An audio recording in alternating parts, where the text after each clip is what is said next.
Salut, c'est Guillaume. Je suis ravi de vous retrouver dans ce format en immersion de course épique à l'occasion du Marathon des Sables 2023.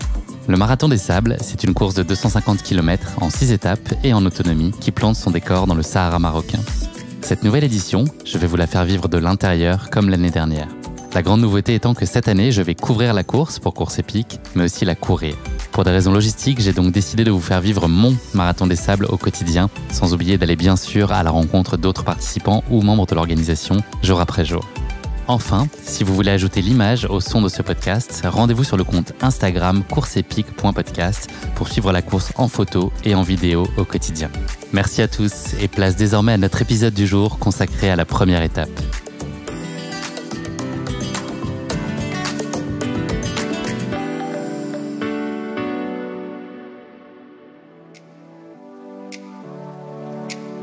Ça y est, c'est le grand jour. Le Marathon des Sables va démarrer officiellement aujourd'hui avec cette première étape qui nous attend. Le départ sera donné aux environs de 8 heures, je crois.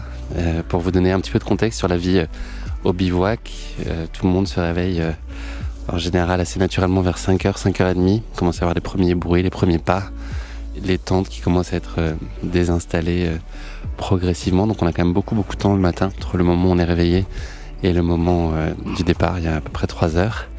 C'est un moment qui est vraiment très spécial et que moi j'apprécie beaucoup avec le soleil qui commence à se lever progressivement. Il y a une espèce de brume, c'est fait très Mad Max comme ambiance. Si vous voulez voir sur Instagram, vous aurez quelques références en termes de couleurs et d'esprit. C'est très spectaculaire et c'est un moment très apaisé. Après des nuits qui sont jamais forcément très simples, ça a été le cas encore aujourd'hui, enfin cette nuit, avec pas mal de vent en fait. On a fait l'erreur de ne pas fermer notre tente, donc moi je suis au milieu de la tente, c'est là où le vent rentre le plus, c'est là où la hauteur sous plafond la plus haute. Donc quand on ferme pas, c'est là où il y a l'entrée d'air est la plus marquée. Donc j'avais le visage plein de sable ce matin, mais c'était tout à fait supportable. La nuit a été encore très douce, donc ça c'est aussi vachement agréable. Et voilà, donc là on a à peu près encore 2 heures devant nous, au moment où j'enregistre, pour fignoler les derniers détails, prendre le petit déj. Donc là c'est le premier jour où on est en autonomie. Donc voilà, on va désormais composer avec notre stock de nourriture, ce qui veut aussi dire que notre sac va s'alléger. Ça c'est quand même une bonne nouvelle pour moi et pour tout le monde. Donc voilà, 2 heures assez chouettes en perspective, et puis je pense la pression qui va monter, mais surtout l'excitation qui va progressivement arriver. Je vais vous faire écouter le briefing de départ avec Patrick Bauer. C'est toujours un grand moment pour ceux qui ont écouté ça l'année dernière, avec en trame de fond Highway to Hell de AC/DC qui porte et qui est aussi très symbolique de ce qu'est le Marathon des Sables. C'est une musique qui est très marquante parce que tous les matins c'est celle qui nous donne notre envol. Voilà pour cette matinée, donc une nuit plutôt agréable, plutôt douce, et puis un réveil aussi tout en douceur en attendant les 36 km qui nous attendent là dans quelques minutes. Je vous laisse avec le briefing de Patrick Bauer. À tout à l'heure.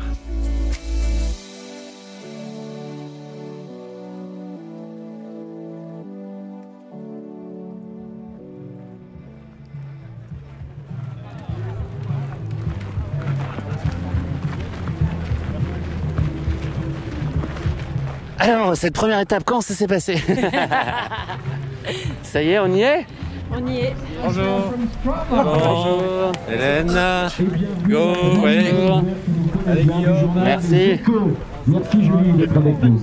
Bon, c'est dur de parler d'amis disparus, mais on voulait avoir une affectueuse pensée pour Didier Benguigui, malvoyant, qui a fait 14 marathons des Sables, qui nous a quittés l'année dernière. Alors, très important, aujourd'hui, première étape, 36 km, temps maximum autorisé, 10h30. Alors vous avez 2 checkpoints, le CP1 au kilomètre 13,2 et le CP2 au kilomètre 26. Et vous devez le savoir parce que tout est indiqué dans le roadbook, mais on le répète quand même. Alors une petite modification mais positive, hein, c'est qu'au CP1 sur votre roadbook c'est mis que vous avez une bouteille d'eau, mais vous aurez au choix 1 ou 2 bouteilles d'Ain Atlas. D'accord, selon votre envie de vous hydrater davantage ou pas. On ne prend pas de risque parce qu'il va faire chaud. Donc voilà. À l'arrivée au bivouac, vous n'allez pas vous encombrer avec 6 bouteilles d'eau. Vous allez avoir un gros bidon de 5 litres d'eau Ain Atlas et une bouteille d'1,5 litre d'Ain Atlas. soit 6,5 litres à l'arrivée qui vous sert pour votre intendance, votre toilette, tout en sachant que vous gardez au moins une bouteille pour le départ de lendemain. Il faut gérer son eau, c'est très très important, hein. Alors un petit mot sur le parcours d'aujourd'hui, c'est une étape de 36, c'est long, on va pas dire que c'est une acclimatation forcée, c'est clair, pas facile, surtout les premiers kilomètres. Alors, il est impératif qu'entre le kilomètre 8,5 et le CP1, vous suiviez impérativement le balisage de l'organisation pour éviter des grosses falaises, des failles plutôt importantes le long de l'Oued. C'est très important, sinon vous allez galérer, quoi. Voilà, c'est tout au bord de l'Oued, hein. C'est très très joli d'ailleurs, mais on a l'impression parfois qu'on peut couper, mais si on coupe, franchement, on se fout dans une situation plutôt compliquée, à éviter. Le CP numéro 1 est dans les dunettes, donc vous n'allez pas l'apercevoir au loin. Vous allez arriver dans des petits ergs, petites dunes, et un peu cachés derrière. Ils sont vicieux, hein, les pisteurs, hein. Au kilomètre 22, vous avez des petites dunettes à traverser pendant 2,5 km. Vous allez voir comment c'est joli, les parcours, les itinéraires que nous offre la province d'Erachidia. C'est une province qui donne une diversité de sites que vous allez parcourir pendant toute la semaine. Mais on est vraiment très très fiers de la beauté des sites, à la fois pour vous, à la fois pour les télévisions, les journalistes qui vont relater ça. Donc on est très très fiers de vous faire découvrir des endroits magnifiques dans cette province exceptionnelle, je le rajoute. Quand vous arriverez au kilomètre 33, qui est la montée d'un petit djebel, jusqu'au kilomètre 34,2, vous allez apercevoir le bivouac dans la vallée, à 2 km, au kilomètre 36, bien entendu, l'arrivée finale. Alors pour le départ, on va faire un truc qu'on n'a jamais fait, si vous êtes tous d'accord. On a nos 2 Joëlettes avec nos chouchous et les équipes qui les accompagnent, de la Champagne et de la Vendée. Avant le départ, ce serait super sympa qu'on s'écarte un peu pour les laisser passer jusqu'à la banderole. Vous aurez l'occasion de les encourager aussi, sinon vous ne les verrez pas, vous serez toujours devant. Merci d'avance, ce serait super top ça. Ouais, très bien, merci. Alors attention, mon cher Guillaume, mesdames et messieurs, habituellement, la tradition, toujours quelques minutes avant le départ. Qu'est-ce qu'on envoie? Highway to Hell. Yeah, yeah. C'est parti, mon kiki. Wouhou!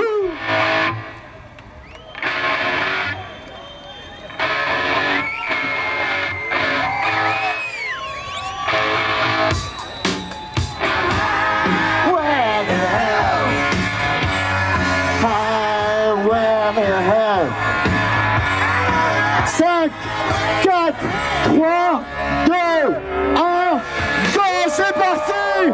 Vous êtes magnifiques! Bonne chance! Gérez checkpoint par checkpoint, tranquille! On vous embrasse fort! A tout à l'heure au CP1! Je vous attends au CP1 du début, premier et dernier! Good luck!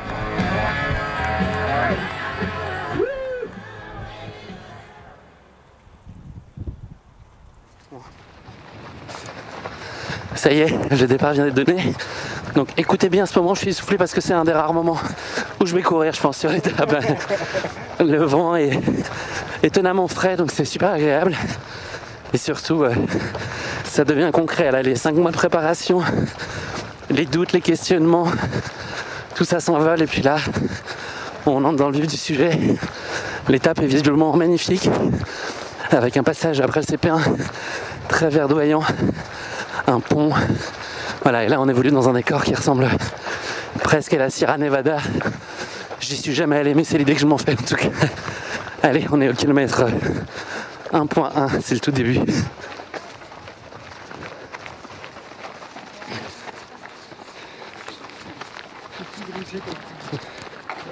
Kilomètre 2, j'ai croisé Max, qui est un auditeur du podcast aussi. Ça va Max? Ça va très bien. Bon, je te questionnais sur la prépa.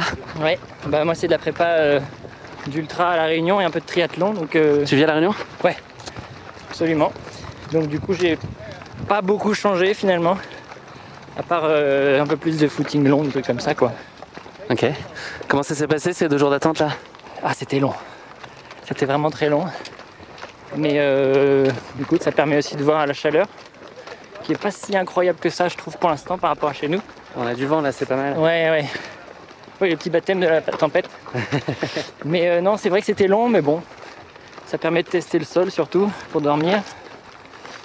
C'était la petite surprise. T'es confiant? Je suis confiant si j'y vais doucement. Tu vas y aller doucement. Voilà, progressivement. Le but va être de courir de plus en plus en s'allégeant, quoi. La gestion, c'est le maître mot. C'est ce qu'on lit et on entend un peu partout. Il faut gérer et pas s'enflammer, notamment sur les 3 premières. C'est surtout que j'ai pas lésiné sur la bouffe, donc j'ai tout le temps faim en courant. Donc là, il me manque toujours, donc là j'ai pris plus, donc je paye forcément. Mais bon, ça va vite se vider, je pense. Max, il nous reste 34 km. Ça va aller? Ça va aller. Bonne étape. Ouais, toi aussi, merci.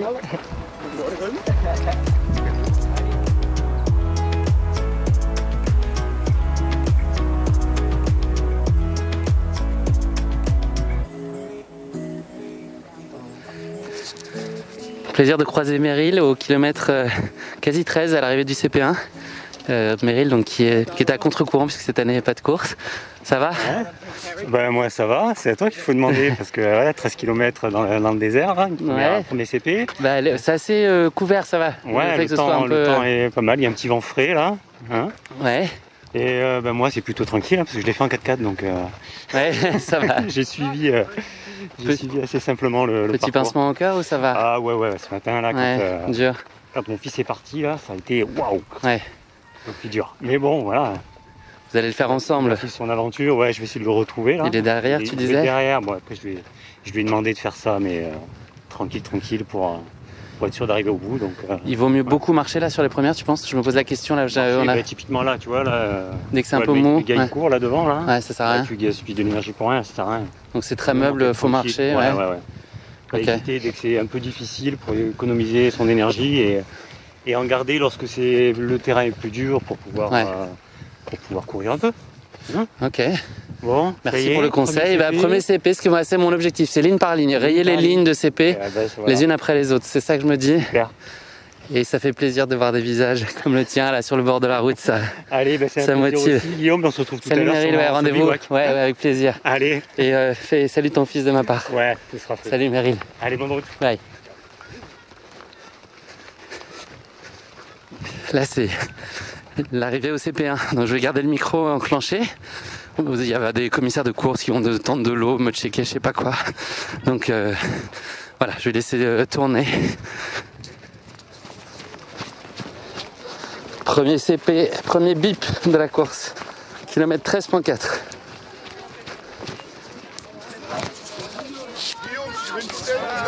Je veux bien 2 s'il te plaît. 1 pour Guillaume. Merci beaucoup. T'en prie. Ton prénom? Christophe. Ok, merci Christophe. Bonjour. Ah non, attendez. Alors, une. Moi c'était 2, ouais. Il veut la laisser, le 501, tu laisses. Tu la laisses. Ok. Merci. Et t'en veux 2, toi? Ouais, 471. Et donc 471, 2. Voilà. Merci, c'est très gentil. Moi aussi je veux bien 2 s'il te plaît. 2 Ouais. 470, 2. Ah. Super. Et Grégory. Merci beaucoup. Il y a tout le monde, Patrick, tout le monde est arrivé? Ah, déjà. Ça va, t'as la pêche? Super, très content. Bon, on est pas mal, hein. Ligne par Météo, ligne, là. on est pas mal. Hein, là. Ouais, c'est 28, parfait.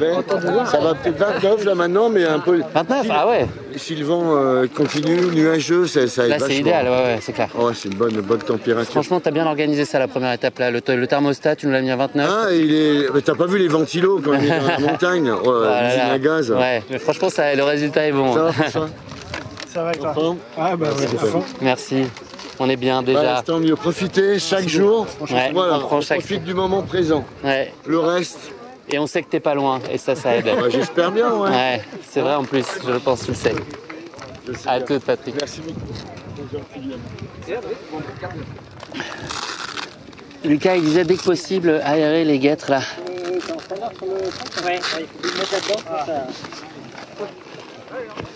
Moi je sais pas si je repars avec une bouteille ou pas. Je vais mouiller le...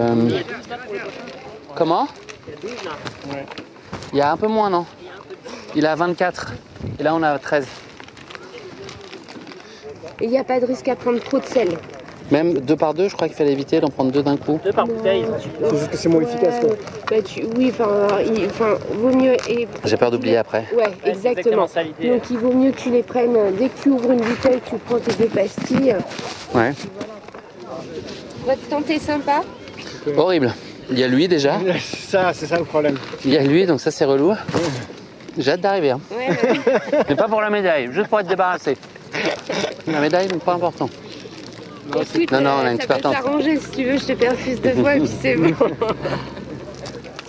Hop. Eh bien, profitez. Bah merci beaucoup, ouais, à tout à l'heure. On y va, on y retourne? Ouais, on a.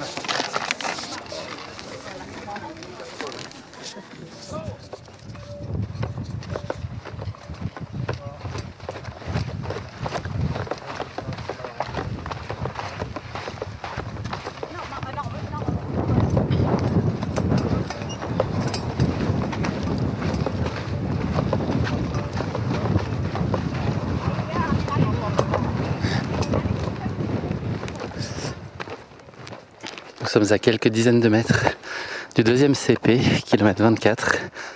Ça a été moins la rigolade là, entre le CP1 et le CP2. Le soleil s'est levé beaucoup, enfin en tout cas c'était moins couvert, donc il fait beaucoup plus chaud. On est en plus, je pense au pic de soleil là, donc on prend un peu cher. Et il y a plus de dunes, donc on a beaucoup plus marché là sur la deuxième partie. Mais le moral tient bon, et puis on va continuer le petit bonhomme de chemin. Donc voilà, quelques dizaines de mètres. Et on arrive au CP numéro 2, kilomètre 24. Il en restera 12 ensuite. Are you ready to beep? Yes. Let's beep. Merci. Ben oui! Ça va et toi? La forme? Ouais, très bien. C'est nouveau la moustache? Et les 2 bouteilles, Guillaume. Salut, merci. Et les 2. Et 2. Attends, c'est open bar, non? Ouais. Regarde, mais tu te souviens hier, j'avais un gros micro bien poilu. Mais j'ai le petit modèle. Ah oui. Tu peux toucher le petit modèle, vas-y. Oh, attends, il est tout mignon. Oh là là, t'as vu comme il est doux? Il est doux comme toi. Ouais, ça va. Ça se passe super. Hop.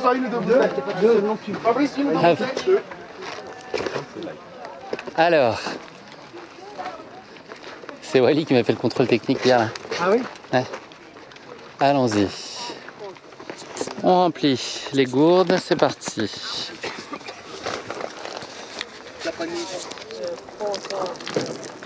Ça c'est pas mal bon ça, l'eau sur la tête. Ça fait quand même beaucoup de bien, faut pas en mettre sur le micro. Mais c'est un gros kiff. Ensuite je mouille la serviette. Hop là. Le petit tour de cou humide. C'est le lion, je pense. Ça va le lion? Ouais, toi? Ouais. Comment t'as géré le début là? Ça va, les dunes avec ton Ouais. Ouais. Ah, ça casse un peu là. Moi j'ai des bâtons décoratifs, je vais peut-être m'en servir. Ah bah oui. Ça va Laurence? Ouais, ça va. Vous profitez bien? Ça chauffe. Ça chauffe, hein, c'était Entre les 2 CP là, ça s'est corsé là, on va se dire les choses. Hein. c'était bien. Vous voulez du saucisson? J'en ai une vingtaine. Allongé là. T'imagines avec ton sac à dos de 9 kilos? Ouais. Franchement, là je le sens là. Les 10 premiers ça allait, je le trouvais léger par rapport à ce qu'il y avait avant, tu vois. Ouais, mais là, Et là avec le... non, mais tout le monde, tu vois, t'as l'impression qu'avec la chaleur, tout. Et puis il faut pas oublier que tu transpires et les mousses se chargent de transpiration. Ouais. Le sac, il est mouillé quand même. Ah bien sûr. Bon, allez. À tout à l'heure. Amusez-vous bien. Salut Lilian. Je vais juste prendre le temps de bouffer un truc parce que je sens que je commence à avoir besoin de m'alimenter là. Comme il faut. Je peux te proposer un tuc. Comment? Je peux te proposer des tucs. T'embête pas, je sais ce qu'il faut. Merci. T'as pris toi déjà à bouffer? Moi j'ai pris le petit gâteau là. Je pense que je vais ouvrir le paquet. Tu as raison, j'avais faim aussi.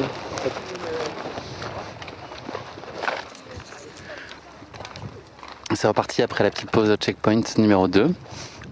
Voilà, 12 km, une chaleur écrasante. Il y a beaucoup de gens qui sont ici là, qui se reposent sous des tentes, qui font une petite coupure à l'abri. On voit déjà des premières personnes qui sont pas très bien en point. Je soupçonne d'avoir vu le premier abandon aussi. Quelqu'un qui était Je pense en pleurs sur le côté au kilomètre 18. Donc j'imagine à quel point ça va être dur de devoir renoncer après une grosse préparation. Au bout de... voilà, aussitôt dans la course, ça doit être dur pour le moral. Voilà, je me prépare à repartir là dans quelques instants. Allez, c'est reparti. 12 km, ce sera la fin de l'étape 1. On a la banane, expression de boomer. On est en forme, on est confiant, ça va bien se passer.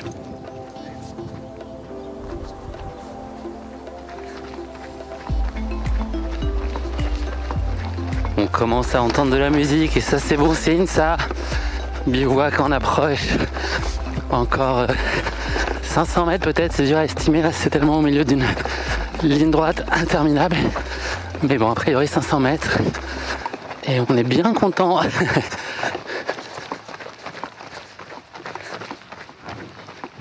5h58, 30, on va mettre un peu plus de 6h. 6h quelque chose. Pour 36 bornes.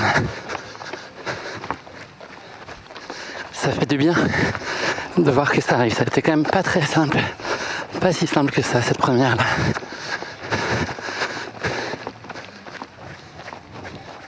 Ça arrive jamais. Cette heure d'arrivée.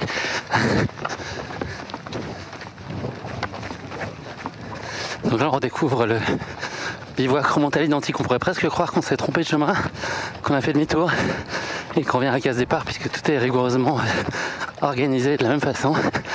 Chaque tente par rapport à une autre, c'est exactement la même chose. Donc ça peut être un peu déstabilisant parfois. On ne sait plus trop où on est. Mais voilà, là, l'arrivée est imminente. 150 mètres je pense. Dernière rasade d'eau bouillante avant d'arriver. Allez.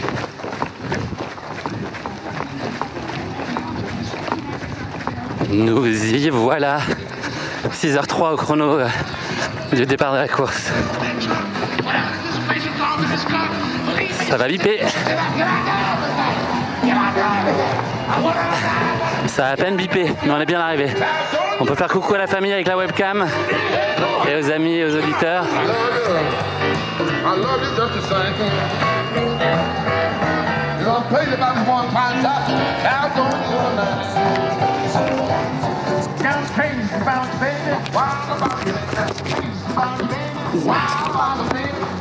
Bon bah une de moins.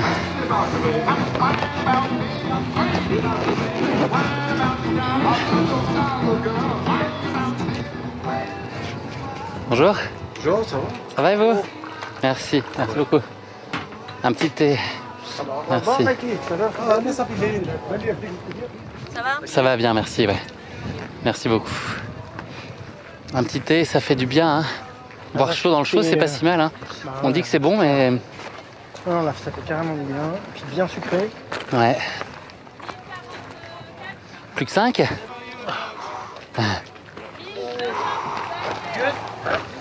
Plus que 210 km quoi. C'est bien, c'est une de fête, faut le voir comme ça. C'est clair, non, c'est clair. Ça a été pas mal. On a eu un faux... au départ, on a eu l'illusion que ça allait être facile.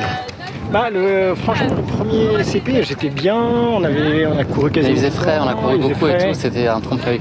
Ouais, mais en même temps, on a bien fait, je pense, parce que c'est ça qui nous permet d'arriver pas trop tard, quoi. Ouais. Ah merde, j'ai pas coupé ma montre. 400 mètres de dénive, moi, il me met. Bravo.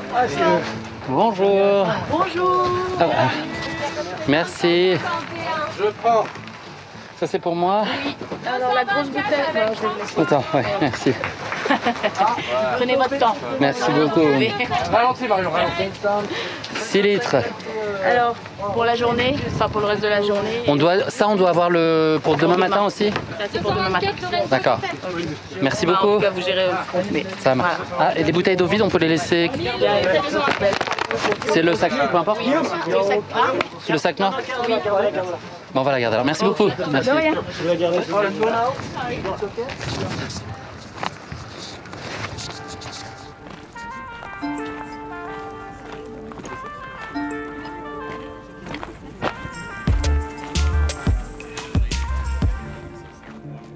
Je suis avec Lilian, qui est le fils de Laurence Klein, et Laurence Klein, qui est Laurence Klein, ou la mère de Lilian peut-être. Lilian, c'est ton premier marathon des sables et c'était ta première étape de ton premier marathon des sables. Est-ce que tu peux nous raconter tes impressions ? Effectivement, bonjour Guillaume. Écoute, c'est effectivement mon premier marathon des sables et On se prend une tente, ouais, c'est la tempête de sable qui arrive, la tente tombe. Bon, faut qu'on bouge. C'est reparti ? Ok. Donc tu étais en train de me dire, avant qu'on se prenne la tente sur la figure, effectivement, que c'était ta première étape de ton premier marathon des sables. Exactement Guillaume, c'est effectivement le premier. Écoute, c'est une super aventure, hein, c'est une belle découverte. Il a fait chaud, très chaud aujourd'hui. Ouais. Mais on a réussi à arriver jusqu'au bout. On s'est entraînés tous les deux et c'était top. Franchement, plein de belles images en tête. Tu as été abreuvé justement d'images de ta maman que tu as dû suivre assidûment ces dernières années. Est-ce que tu découvres quand même des choses ? Est-ce que le fait de le vivre, le fait d'y être, ça provoque des sensations qui sont différentes ? Est-ce que tu as été étonné par certaines choses que tu as pu observer ? Ouais, complètement. C'est vrai que ça fait 9 ans que je le suis en live, hein, via les réseaux, via Internet. Et là, le fait de le vivre, c'est tous les sentiments qui arrivent d'un coup et toutes les émotions. Donc oui, c'est déjà beaucoup d'émotions à l'époque de le vivre à travers un écran. Et là, maintenant, le vivre réellement, ouais, c'est énorme. J'adore. C'est dur, mais on prend beaucoup de plaisir. Je vais faire un témoignage contradictoire puisque j'avais posé la question à ta maman il y a un mois. Qui a décidé de venir ? On va voir si les deux témoignages concordent. Je suis sûr que oui. Ouais, effectivement. Non, c'est sûr qu'on en a parlé régulièrement et c'est moi qui lui ai offert un jour une petite boîte où je m'étais amusé avec des Lego à faire 2 coureurs au milieu du sable. Et en fait, on avait fait déjà une première expérience dans le désert une fois, mais vraiment rien à voir, où on a marché quelques heures dans la dune de Merzouga. Et j'étais revenu avec une toute petite bouteille de sable et j'en ai profité pour, dans cette boîte, mettre 2 Playmobil avec un petit Oasis et un peu de sable de Merzouga pour lui dire MDS 2023, go. Et elle a signé de suite. Qu'est-ce qui t'a fait dire que c'était le bon moment ? Avec Terre d'Ave aujourd'hui, c'est vrai qu'il y a toute cette ambiance qui s'est créée avec le fait de partir en famille. Il y a quand même pas mal d'enfants et parents qui sont là et on est vraiment une très belle équipe Terre d'Ave. Donc du coup, c'est sûr que ça a été un vrai élément déclencheur pour se dire que c'était cette année et pas une autre. Je vais te demander de passer le micro. Je suis venu qu'avec un micro pour 2. Merci Guillaume. Laurence, mais tu vas le récupérer. Laurence, c'était émouvant ce départ avec Lilian ? Ah ouais, c'est clair, c'est des choses dont on rêve. Donc quand ça se réalise, il y a plein d'émotions qui font monter le cardio, honnêtement. C'est pas le moment, on est d'accord ? Bah non. On va vivre une tempête en direct. Tempête de sable, j'ai l'impression. Ouais. Et, ça souffle. Et non, c'est émotionnellement, comme dit Lilian, très fort et très enrichissant, quoi, parce qu'on se soutient, parce qu'il y a un moment donné, quand on court à 2, c'est pas évident, on n'a pas le même rythme. Voilà, donc il faut que l'un se plie à l'autre et les cartes sont redistribuées presque à chaque CP et à chaque moment du désert qu'on traverse, parce que entre les dunes où on peut pas courir et les WED qu'on traverse, donc c'est vrai que c'est très chouette, mais on a chacun nos moments. Alors on respecte, et ça je remercie Lilian à ce sujet, c'est qu'on respecte bien nos rythmes et on se dit un coup c'est l'un qui est moins bien, un autre coup c'est l'autre, parce que moi j'ai un petit peu plus de mal à marcher, j'ai eu l'habitude de trottiner et du coup Lilian, qui marche régulièrement avec son sac à dos pour aller au travail, lui il a l'habitude de marcher. Et voilà, donc c'est marrant de vivre ça, quoi. Demain c'est un nouveau jour et puis on verra les choses, comment elles vont se faire, mais on a une semaine comme ça à vivre ensemble et c'est bien. Qu'est-ce que tu peux nous dire de la deuxième étape ? Tu la connais ? La deuxième étape, je la connais, c'est l'une des plus belles étapes que l'on peut trouver sur le marathon des sables. Donc la deuxième étape, on va devoir passer sur une crête qui est juste c'est dommage qu'on n'ait pas l'image, parce que là on a une tente à 50 cm du sol qui nous tombe dessus. Et on a une crête, donc en fait, qui est juste fantastique et avec des paysages fabuleux. Et à partir de ça, c'est au CP, à partir du CP1 et le CP2 eh bien, on a la fameuse corde qu'on va devoir passer sur le Djebel Oftal, où là, toutes les images du MDS... oui, c'est des images qu'on voit le plus, cette ascension avec la corde. Avec la corde. Donc, super. C'est une étape de 31 km, mais qui vaut c'est pas au moins... cadeau. C'est pas cadeau, ouais. Étape compte double presque. C'est pas cadeau au niveau des kilomètres, mais c'est cadeau au niveau du paysage. Ok, super. Lilian, encore une petite question pour toi. Le dernier conseil que t'as donné, Laurence, celui en tout cas que tu gardes en tête là pour aborder ce marathon des sables? Avoir un bon poids de sac. Ok. Parce que, c'est marrant, j'ai eu le même conseil. Non, c'est sûr que le poids de sac est super important. Et là, on a de la chance de partir avec des sacs vraiment pas lourds. Donc non, c'était de forts conseils tout le long. Meilleur conseil. Et la gestion aussi, fondamentale. Ouais, bien sûr. Faut arriver bien sur la longue, c'est ça l'objectif principal? C'est sûr que là, la première étape, c'est l'acclimatation, et on le voit, puisque nous, on arrive tous de France où il n'y a pas ces chaleurs, enfin, pour les Français, mais il y a quand même plus de 50 nations où n'ont pas ces chaleurs-là. Hein. Ouais, on et pense puis aussi aux peu d'humidité, Canadiens, en autres, fait. et peu 14%, je crois. Donc voilà, il faut s'habituer. Donc l'acclimatation des premiers jours. Donc on a du mal à trouver nos repères. C'est la première. On est un peu brassé. Moi, ça m'arrive. Donc on est un peu brassé. Et voilà, on sait que maintenant on va faire attention. On sait que c'est le marathon des sables et que ça va continuer à être un petit peu comme ça tous les jours, quoi. Comme là, ce qu'on vit, là, où on se prend des coups de tente. Je crois que je vais être obligée de dormir avec vous ce soir, parce que là, je peux même pas retourner jusqu'à ma tente là dehors. Si on avait les images, honnêtement, je peux pas on vous est montrer, en tempête de sable. Merci à tous les deux. C'est très beau, en tout cas, votre aventure, elle est belle. Merci à toi, Guillaume. À demain. C'est la fin d'après-midi, là, sur le bivouac, maintenant. Il est 17h30. Il y a une quiétude ambiante qui est très agréable, très apaisante. La température devient à peu près jouable. Il y a déjà des premiers corps un peu cabossés par cette première étape. Mais globalement, tout le monde a l'air très heureux et satisfait d'être rentré au bivouac. Pour vous donner quelques infos sur la façon dont l'étape s'est passée pour moi et vous donner un peu de contexte aussi. Donc il y a eu une première partie qui était de 13 km entre le départ et le CP1 avec une température assez agréable, moins de 30 degrés, un petit peu moins de 30 degrés. Donc c'était très jouable. Là, mon idée, c'était avec mon ami François, avec qui on court souvent, c'était de se dire d'essayer de prendre un peu de l'avance et puis de courir sur cette partie-là comme c'était... on n'était pas amoché, que la température était favorable et que le terrain était jouable. On s'est dit qu'on allait courir pour essayer d'avancer et puis de prendre un peu d'avance pour pouvoir marcher sans scrupule ensuite. On a été jusqu'au CP1, donc là on arrive au CP1. Pour vous donner des éléments, là aussi, on arrive, on se fait contrôler dans le sens son numéro de dossard, ensuite on se fait remettre une ou deux bouteilles selon le checkpoint, donc on doit gérer notre eau à partir de ce moment-là jusqu'au CP suivant. Donc on a la possibilité d'en garder une, de repartir avec, on a la possibilité d'en garder une des deux pour partir, ou d'ailleurs les deux si on veut, mais pour pouvoir repartir en tout cas du CP avec le nécessaire. Moi je suis reparti à chaque fois avec une bouteille et j'avoue que c'était vraiment pas du luxe. Donc j'avais 1,5 litre sur mes gourdes, plus 1,5 litre, un petit peu moins, dans la bouteille que je portais sur moi, donc quasiment 3 litres. Et avec ça j'avais de la difficulté à tenir complètement sur les 10-12 km qu'il y avait entre chaque CP. Donc on consomme quand même beaucoup d'eau, donc c'est vraiment pas du luxe. Donc voilà, les CP c'est des moments toujours très sympas au Marathon des Sables. On se fait appeler par son prénom, les gens nous reconnaissent parce qu'on les a croisés pour certains un peu plus tôt sur le bivouac. Donc voilà, ça crée des relations tout de suite hyper chaleureuses, mais comme peut y avoir sur plein de checkpoints ou de ravitaux de course où on se reconnecte un peu à la civilisation et puis on oublie un peu ses soucis ou ses questionnements sur l'étape et sur ses sensations physiques plus ou moins bonnes.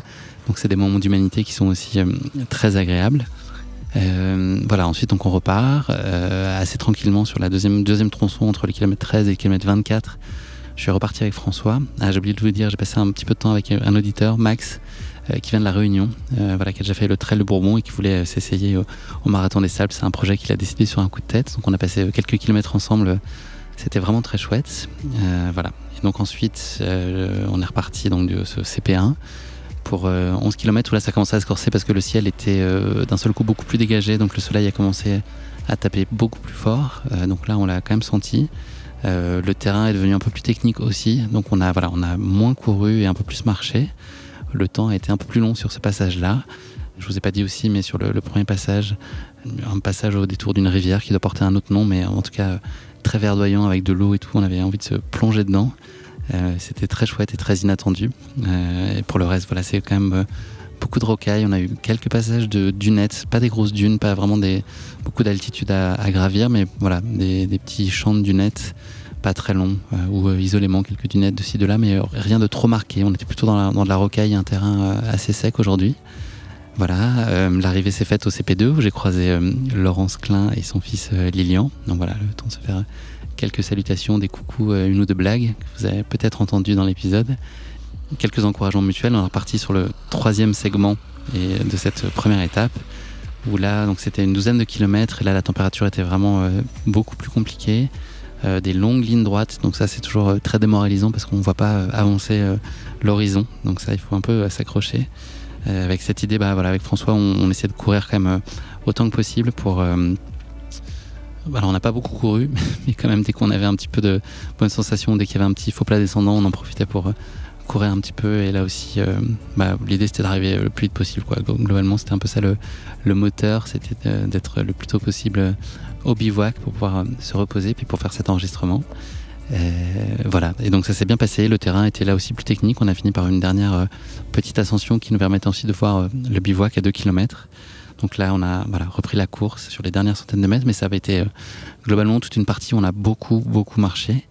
Résultat des courses, donc 6 heures pour 36 km, donc c'était quand même un rythme modéré, mais au final quand on voit les positions, visiblement c'était plutôt pas trop mal, donc c'est pas l'objet, de toute façon l'idée c'est de le finir, mais globalement assez étonné finalement qu'au petit rythme auquel on est allé ça se soit passé comme ça, mais à nouveau c'est pas du tout l'objectif, et le principal c'est qu'il n'y ait pas trop de bobos, pas d'ampoule pour le moment, gros mal de dos quand même, on sent que le sac là sur les 10 premiers kilomètres ça allait, mais ensuite avec la fatigue ça commence à peser quand même beaucoup. Et c'est vrai que le dos tire pas mal, donc ça va falloir aussi surveiller ce point-là. Voilà pour cette fin d'après-midi. Malheureusement, vous l'avez peut-être remarqué, on a un gros problème de Wi-Fi sur le bivouac, donc impossible de communiquer sur les réseaux sociaux, impossible d'envoyer l'épisode dans les temps. Donc vous écoutez très vraisemblablement cet épisode à retardement. Voilà, donc là ça y est, le bivouac, je pense que tout le monde est arrivé. A priori, je crois que la barrière horaire était d'une dizaine d'heures.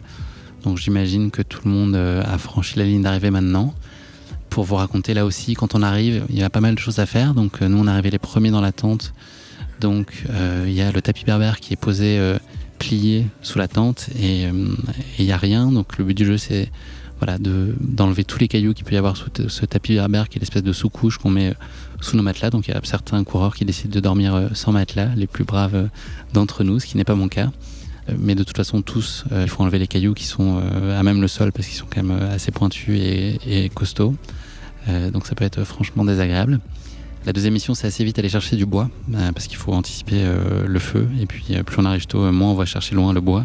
Donc l'idée, c'est d'aller aussi remplir les stocks très vite pour pouvoir préparer le feu et puis se préparer sa popote du soir. Donc c'est ce qu'on a fait en arrivant. Et puis ensuite, un peu d'hygiène assez sommaire. On n'a pas trop le choix, mais voilà. Et puis on est rationné sur l'eau, on a 6 litres et demi, donc ça peut paraître énorme, mais je vous assure que ça part très vite entre les nettoyages, les rinçages, les petites choses qu'on se prépare à manger en arrivant aussi, en lyophilisé qu'on reconstitue, plus le dîner, plus il faut avoir de quoi tenir jusqu'au CP1 demain matin, donc on est aussi censé remplir nos gourdes avec l'eau qu'on nous a remis à l'arrivée de ce CP aujourd'hui. Donc tout ça fait qu'il faut être quand même assez précautionneux sur l'usage qu'on a de l'eau parce qu'on n'est pas très large, quoi. Donc voilà, c'est ça un peu les grandes étapes une fois qu'on est arrivé au bivouac. Et puis assez rapidement, c'est la tournée un peu entre les tentes pour voir les copains, ou c'est les copains qui viennent à nous pour voir comment ça s'est passé.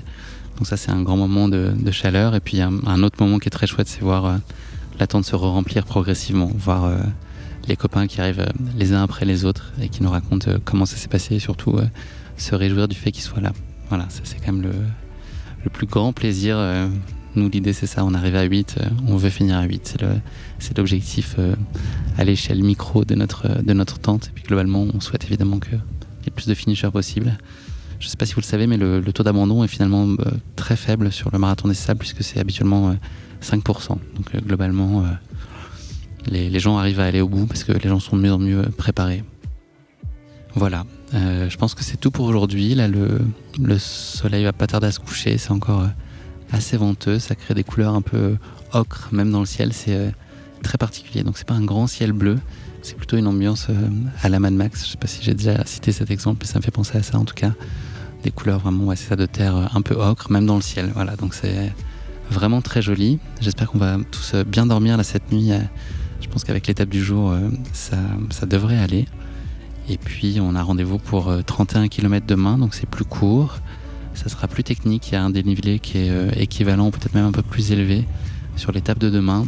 Donc voilà, c'est surtout là le sujet, c'est pas tant... Enfin c'est certes la distance, mais c'est aussi l'accumulation, la gestion de la récupération idéalement là maintenant. Et puis voir à quel point on peut enchaîner les étapes et les sollicitations. Donc j'espère que ça va aller. Je vous laisse là et je vous remercie à nouveau de tous vos messages et de votre soutien. Ça fait super plaisir.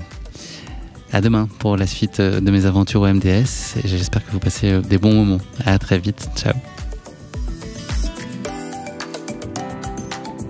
Merci à tous d'avoir écouté cet épisode. S'il vous a plu, n'hésitez pas à lui donner 5 étoiles sur Apple Podcasts et Spotify.